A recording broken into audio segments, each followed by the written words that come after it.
ישראל מתייבשת, ולממשלה יש רק פתרון אחד, הימב"ם, היחידה למניעת בזבוז מים.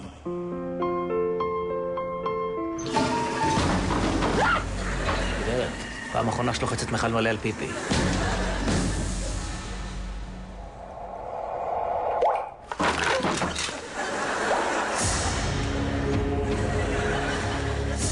הימב"ם הוקמה בקיץ 2008. מטרתה היחידה לתפוס ולהעניש את האשמים במשבר המים. אתם.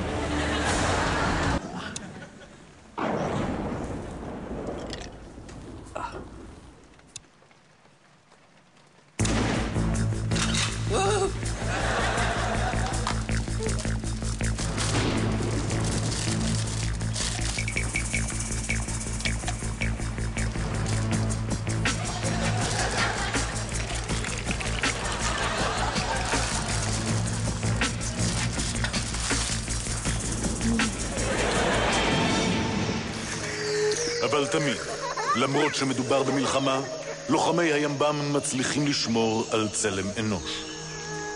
בבקשה, גברתי. שישחקו עם זה, בעיקר שלא יבזבזו מים.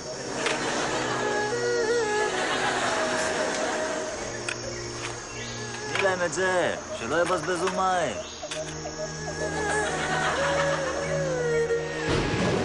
הימב"ם, למה להתפיל מים כשאפשר להיטפל לאזרחים?